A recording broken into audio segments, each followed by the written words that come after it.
Okay, so anyways, I think I'd left off at just like my first store, my first experience really. And honestly, it was awful. I laughed and I met a lot of good people. I'm honestly cool with most of those people. Some probably are starting to not like me because I'm just a little more vocal about stuff. I post pictures. Sometimes and most of it's not just me thinking about it. I literally have millions of pictures on my phone. So when it's been a year, something memories pop up, and then I laugh and go, "Oh my god, that was funny," but it pissed me off at the time. I don't think people think you're holding on to things when you express it. It's not necessarily doing that. My biggest problem with Meijer and many other companies is they literally have a lot of them have like a statement, community, helping their teams, blah blah blah, and so and I don't think it's necessarily the companies that don't support that. It is their managers, and so therefore it's the problem. And unfortunately, many of the people that I've been around, some of them really only care about bonuses and yelling at people or talking down to people or lying to them to say they're going to work with them on something, but they don't, and it's the business needs, and of course it's the business needs to an extent, but if your mission statement is community and employee relations and building things and not breaking barriers but building bonds between your workers and their leadership, I think that maybe some things need to change a little bit, but it's really upsetting. So that was the first store. That was when I was it was just a mess. It was really a mess. Constantly behind in freight. Constantly just not having people quitting all the time. That store is much better now. Definitely, there's someone there that cares, and that's great. You know, except for the little faucet they got. You literally have to put your hand up under it like this. They got this faucet that's like this much space in between the sink and the faucet. So you have to actually put your hand like right up to it, which I'm like, why would you replace one that was, anyways, just stupid little things like that. But anyway, so everybody's got their story. Everybody's allowed to feel the way they do. This is my story, and I'm sorry it was not a good experience. And I expressed this. The market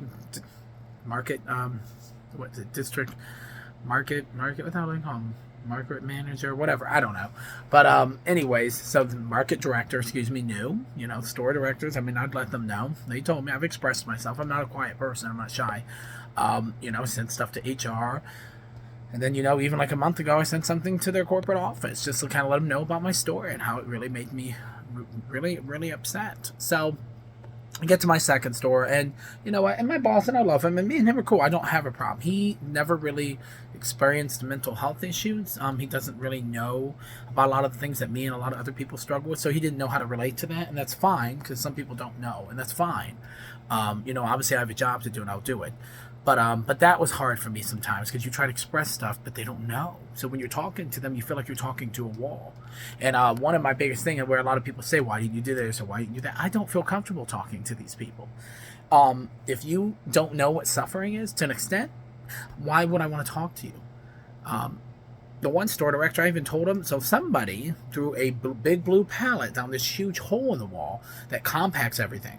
So first off, here's my first problem. So first off, you're not supposed to leave that thing unattended, because it's a liability. Someone gets down in there, somebody presses that button somehow in some sort of freak accident, it does go off if the door's open. That person's getting compacted into a machine. So it's a liability thing. It just makes sense. So somebody was either not standing there, or somebody saw them throw a huge blue pallet down there. So I, of course, trying to poke this stupid thing, didn't even realize there was a blue pallet in there at first until I got all this trash out of the way. And this I couldn't get it out. It's a big blue pallet. Those things are heavy. They're thick. I can't get that with this pole. I'm trying to get it to where maybe it'll crush it a little bit. Anyways, the thing pops back, slaps me right in the mouth, blood. Just not like terrible, but enough and annoying. I'm HIV positive. So that concerned me. I'm HIV positive. I don't like to see blood or deal with anything with that. I'm healthy. I'm undetectable. So it's not like it's really an issue, but that's not what cleanup and all these other policies they have when any type of blood is spilled. So I get mad, and I expressed that to the store director. He stared at me, he was supportive. Like, to him, he probably was, but he didn't say, "Oh my God, I'm sorry, I didn't know you had HIV. Thank you for sharing." None of that. Nothing. Just stared at me. Or even say, "Hey, oh my gosh, do we need to fill out a work, accident form? If your face got busted up a little bit," which it did. It was swollen a little bit, but still, not a big deal. I probably wouldn't have done that anyways. But as a leader, a senior leader, you should be asking those questions. It's all about legality and it's or liability, excuse me, and legalities and all that bull crap. We know how business is. So it's not, and just looking back, there was so many little things. These people only cared about money, getting to the next part, or getting to that next position, sleeping around, doing all these crazy things that are just completely just wild to me. And I'm not saying it was that person. I'm just saying that was rumors. I don't know if there's truth to that. Don't really care. But the bottom line is, you can't go by rumors anyways, really, because sometimes there's not truth to that. But many of them actually did wind up being true, and it's kind of sad. But the thing is, though, and this is why I don't really like workplace romances. I think that a lot of times they really take away from the work it does. And I'm not saying that you can't find love at work. I think great, bond, build relationships with people, it's important. But as far as a sexual intimate relationship, I think it creates a lot of problems. There are instances it does not, but those people are usually very focused on the task, and they're usually doing things in a very healthy way, not being married and cheating and doing all these other things. These are usually two individuals coming together, when it's done in a healthy way, just finding love, and that does happen. So I'm not against that, and I don't think most people are. But when it creates when regular team members are hearing about it and whispering it, I think it does. I think it creates a very negative work experience, because then all people are worried about is, oh my God, are they doing things because that person's there, and then they have this person on their team, and maybe they're talking, now that person got a raise, or maybe that person got transferred to another department over me. Those are all the situations that happen. That's why I've never experienced this degree, and I've never worked for a business with 200 something employees at a store. So all this was new to me. The military's different. You can yell at people. Within reason. When I was in, I've only been out 7 years now, but you could yell at people within reason, and you get stuff done. It is what it is. But the civilian sector, I've never worked at a business that large. Giant Eagle is kind of big. There's a lot of people there too, but I did overnight stock when I was there. Then I worked at their gas station.